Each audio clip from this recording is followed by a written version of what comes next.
There were 5 humans in the kitchen, but it was very quiet, filled only with the sound of the rain. It was only accented by the sound of Shannon and Kumasawa washing the dishes.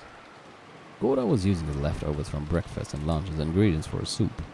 Rosa had suspected that poison might have been added to the food, so they decided to eat canned goods, but it hadn't been too satisfying.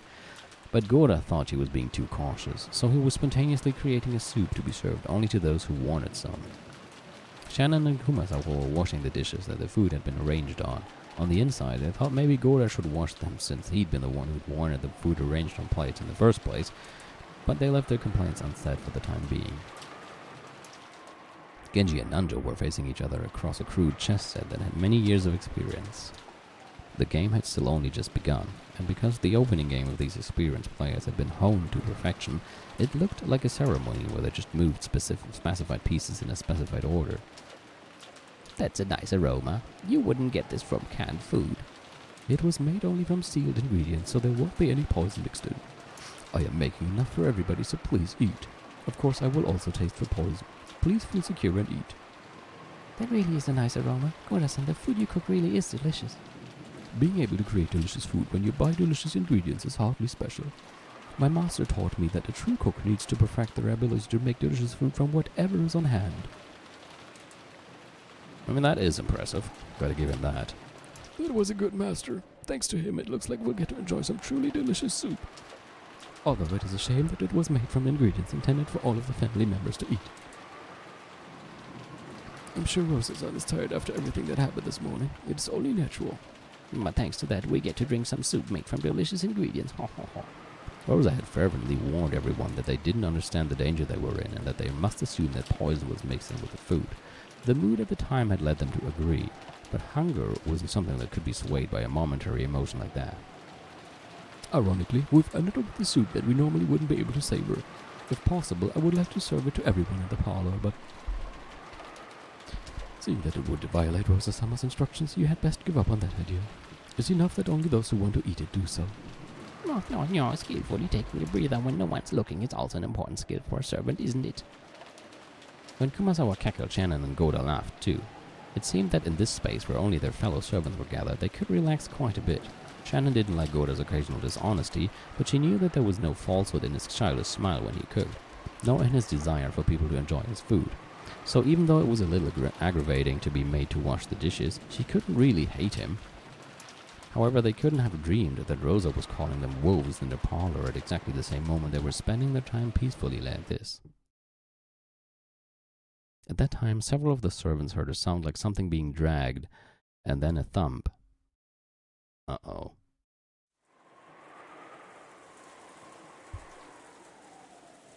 Just crossed my mind for a second how mean it would be to stop right now, but I think I'm going to go for another half an hour.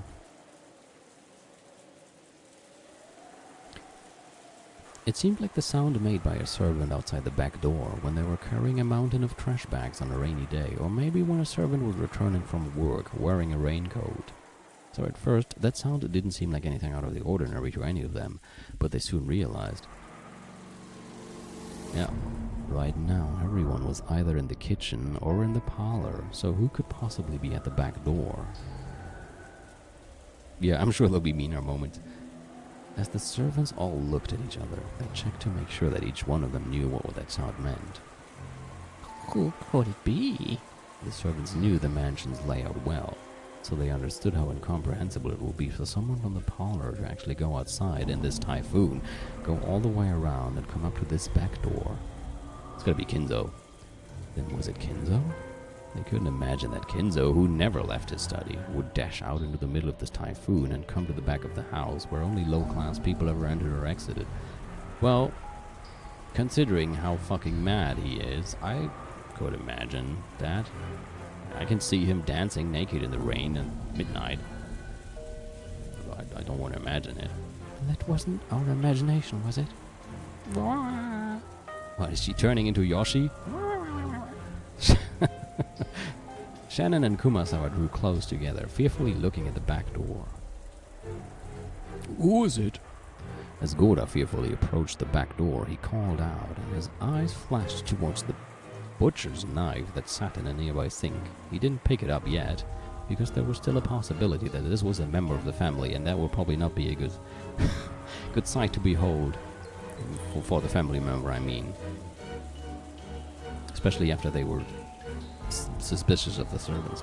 However, that possibility was impossible. There was no response from across the door to Goda's initial question.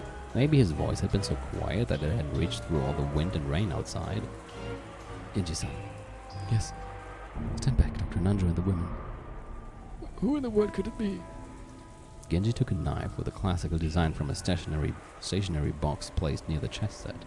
It was something to be used instead of a paper knife to open envelopes for statements of delivery and bills, but it was still a knife, so the blade on it could injure someone.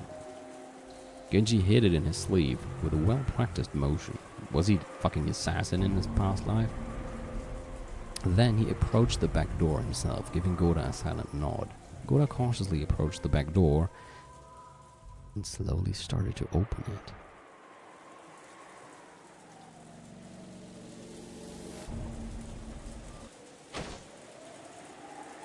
Oh. I'm hearing my son screaming. I might have to check. Would be a mean timing right now. The shadow of a person suddenly shuffled into side, landed on its knees and fell over. What? Goda fell backwards into his backside and couldn't get up. The human shadow was soaked with rain, smeared with mud, and drenched with blood. One moment. I'll be right back, I hope. Okay. Everything fine. Nobody has been murdered yet.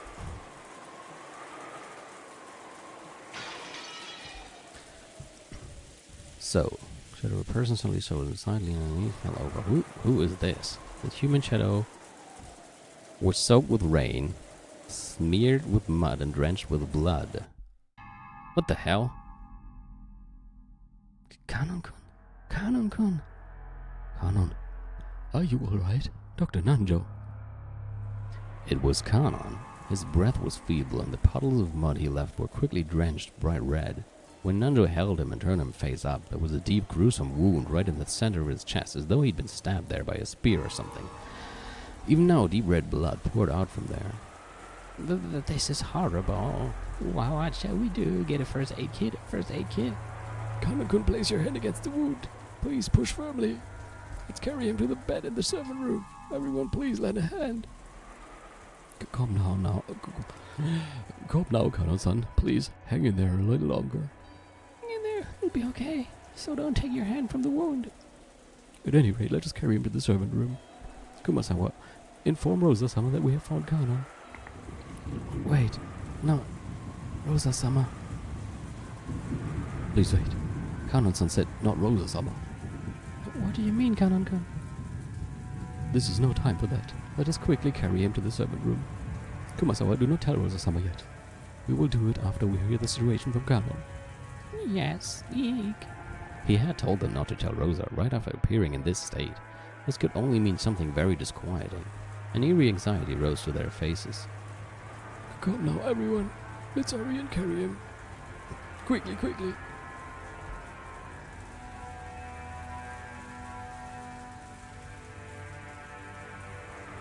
Kanon's wound was unbelievably deep, and judging from Nanjo's pale face, it was a miracle that he was still conscious. This is horrible. He appears to have been stabbed by something like a spear. If it hasn't reached the lungs, I might be able to do something. At any rate, we must stop the bleeding.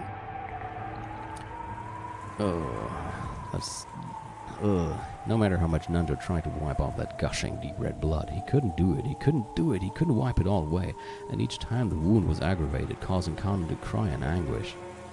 Kanon-kun, hang in there. Dr. Nanjo, here's a new towel. How horrible. What is his condition? In all honesty, this is so severe that I cannot believe he is alive. Maybe the location of the wound was fortunate, but the blood loss is too horrible. A blood transfusion is necessary, but that will be impossible until tomorrow. He's dead. Won't survive that, I guess. Rosa-sama, to us. Don't talk, Kanon-kun. Was he saying in Japanese here?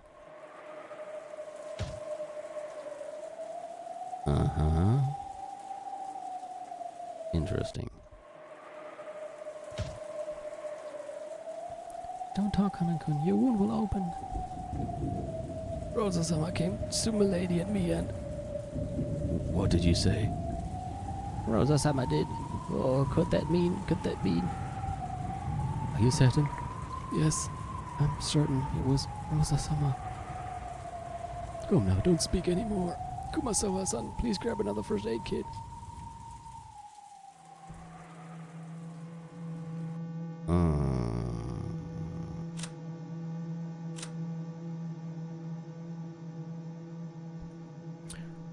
He's dead. Servant.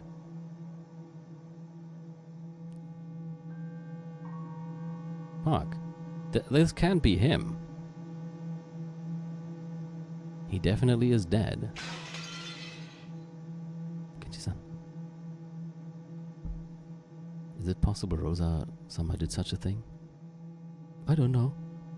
Disregarding Nanja and Kumasawa, who were struggling hard and stained with blood as they tried to stop the bleeding, Genji and Goda faced each other.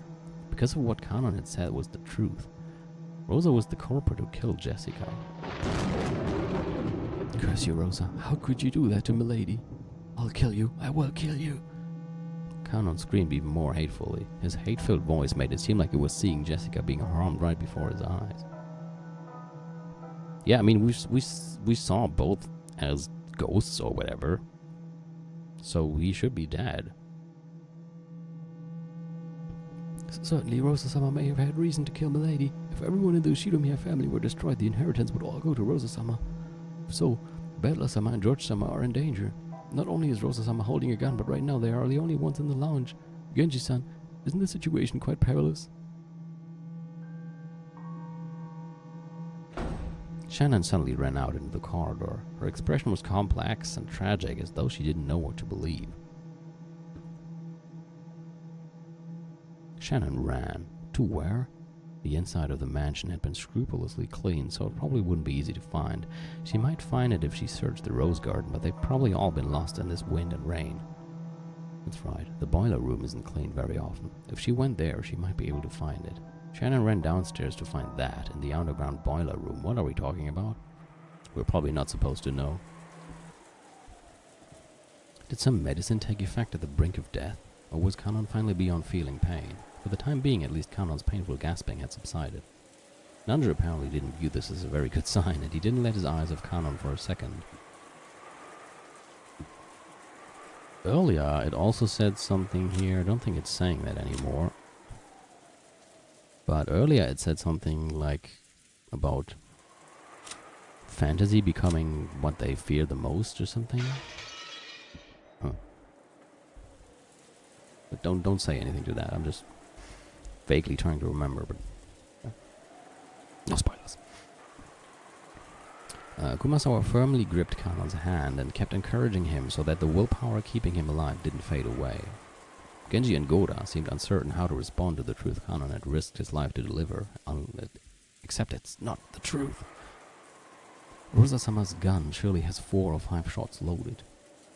That is no small number, but loading cartridges into Winchester should require quite a lot of practice. She might be able to get 1 shot off, but if everyone attacks her at once, we should be able to take the gun from her before she shoots again. Are we gonna have like a... all servants are gonna attack her at once now, which in turn makes her think she was definitely right, thinking that they were the culprits? We may have a doctor on this island, but we have no access to medicine and no hospital. That escalated quickly, yeah. If the location of the shot is bad, that person will die. I understand that, but more importantly, if we don't move quickly, there's a chance that another crime will occur. It seems to me that Rosa-sama managed to cleverly chase us out. Maybe George-sama and Battler-sama are being killed right now. Ho, ho, ho, ho, ho. If our foe is so dangerous, wouldn't it be better if we didn't provoke them too much? But tomorrow is still a long way off. We can't even imagine what strategies she might use. Genji-san, we should take action first. If we can at least steal the gun under some pretext, it might work out. There are 4 or 5 cartridges, are there not? That means there aren't enough to kill all of us. As long as we don't carelessly provoke her, surely even Rosa-sama wouldn't be that rash. No, she said She said she'll massacre all of us. Yeah, Kanon, who wasn't actually Kanon, who they thought was sleeping quietly, suddenly started talking brightly, almost as though he'd been awake this whole time and had suddenly opened his mouth. Kanon looked firm and steady, which relieved Nanjo a bit, but considering the depth of that wound, he couldn't wipe away a certain creepy feeling. He knew because he was a doctor. After losing so much blood, Kanon might easily have lost consciousness, and yet somehow he was still intensely aware of his surroundings. Was it youth? Or was it tenacity? Sometimes the power of human life surpassed common knowledge. While stopping the bleeding, Nanjo had groped around a bit inside the bleeding hole with tweezers, making sure there were no foreign objects inside the affected area, and the great depth of the wound had shocked him. It had certainly reached as far as his lungs, and yet... No, but the fact that he's still alive is wonderful. But Kanon had spoken clearly. He had hatefully stated that the one named Rosa made this wound, cursing and raging over and over and over.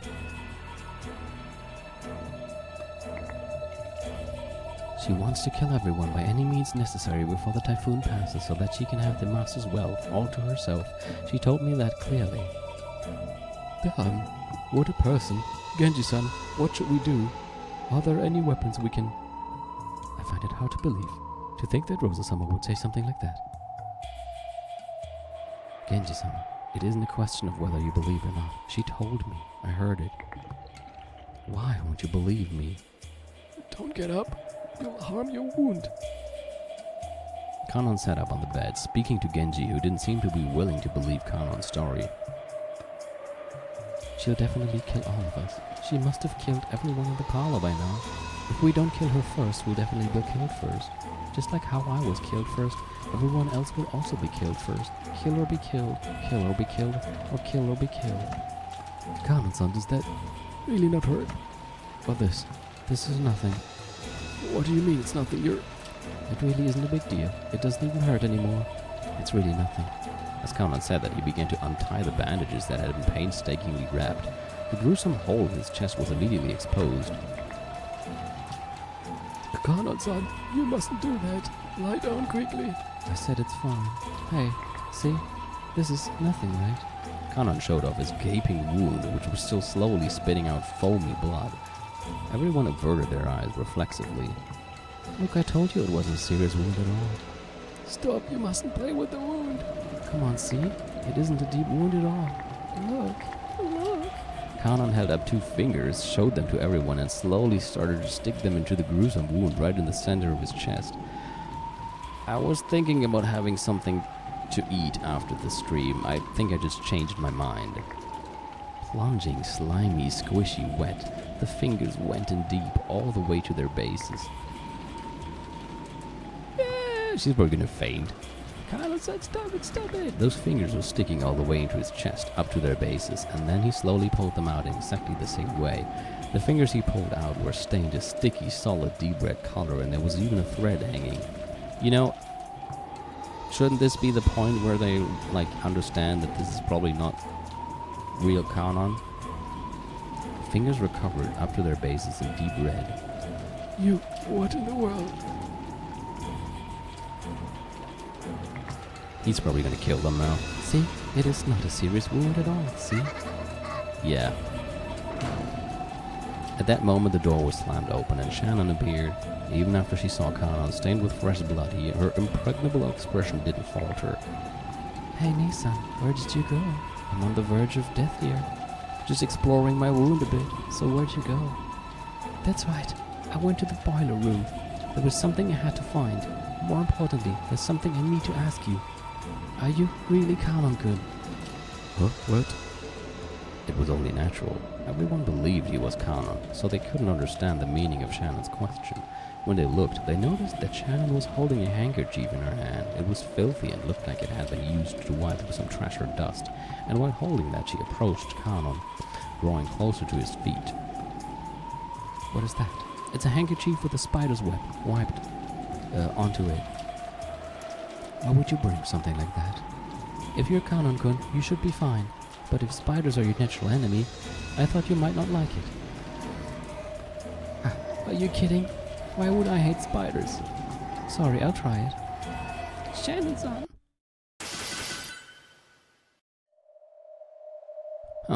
when Shannon brought that handkerchief close to Kanon's thigh, something happened in an instant. It happened all at once. The human eye couldn't have followed it. Kanon jumped like a wild goat, fleeing from the thing Shannon was holding. Then from his arm, some kind of afterglow flashed purple and drew a curve through space. That arc, which drew three beautiful purple curves, traced across the throats, oh no, of Nanjo and Kumasawa, who had been tending to him.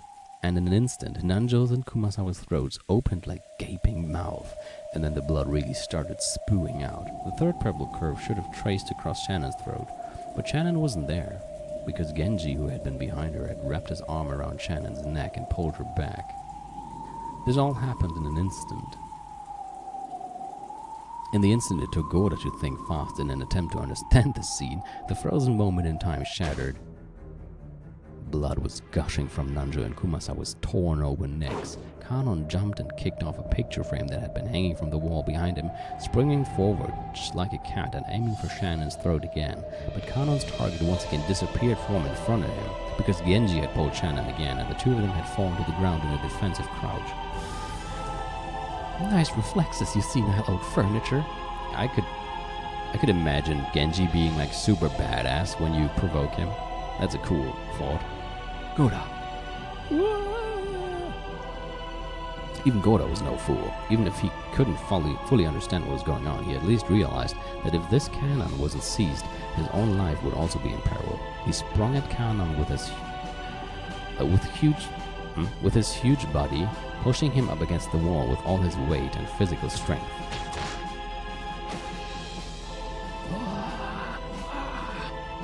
Let go, fat ass. Another purple curve was drawn from the tips of the fingers on Kanon's right hand. Uh-oh. And when he raised that hand like a sword, aiming for Goda's back, there was a loud thunk. Because Kanon's raised hand had been pinned to the wall. He couldn't tear his palm away from the wall. Sticking out from it was the knife Genji had thrown. Man, Genji is a badass, I knew it. Under normal circumstances, it would have been surprising to see someone as old as Genji handle a knife so skillfully, but in this abnormal space, no one paid it much mind. Genji-sama, take this. Indeed. Genji took the handkerchief with the spiderweb stuck to it from Shannon, and he approached Kanon, who was pinned to the wall by Goda's massive body and the knife. Stop it. Keep that away from me. Stop.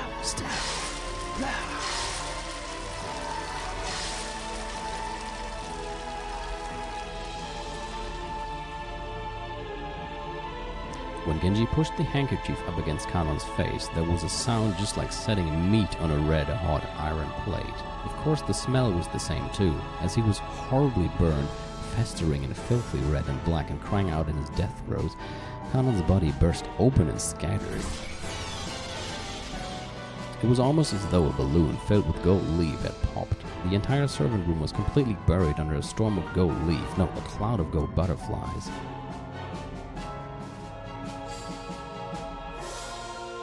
Those butterflies began to softly fade as though into water, or rather into the empty air itself, and afterwards all that was left was the three survivors sitting on their butts, stained with blood.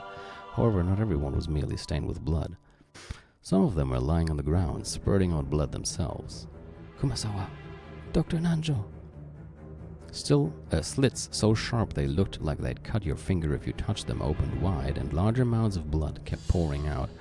Just gonna check something real quick. None of these gouge things had the throat, so we still need to have 5 people killed, right? It means head, chest, stomach, knee, and leg. There's nothing about slitting someone's throat. What was that just now? Goda. Have you been injured? I am fine. But what did we just see? What happened? I know I pushed that thing against this wall with my own hand, but even I cannot understand what happened. I feel sorry for Goda now. Goda looked at his own hand. The bright red blood left from his scuffle with Kanon definitely remained, and yet Kanon was nowhere to be seen, because he had disappeared. He had transformed into gold butterflies and scattered. Goda kept screaming alone without a clue about what was going on. Shannon sobbed in front of Nanjo's and Kumasawa's remains. Died in the servant room, her throat sliced open by a sharp blade or something similar. The finishing touches are yet to come. Well, I mean, I guess... I was about to say, I guess you could still do one of these things with her, gouge her head or something. But it says gouge the head and kill, so I would say that gouging whatever you gouge is tied to that being the cause of death. Also, we still haven't had the praise my noble name thing anyway, so I guess that has to come first. Shannon's up... Oh, I only checked Kumasawa. Died in the servant room, his throat sliced open by a sharp blade or something similar. However, this alone isn't enough. Shannon sobbed in front of Nanji's and Kumasawa's remains as Genji watched over her, silent as always. Huh?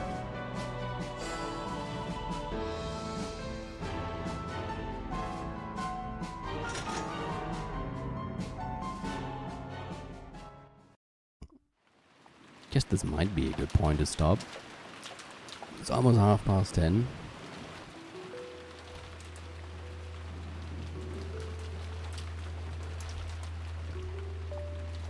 Yeah, that's true. But what I mean is from reading this, it sounds like you first have to do the gouging and then kill. Either the gouging being the cause of death or killing afterwards. But maybe you can also kill first and then do the gouging.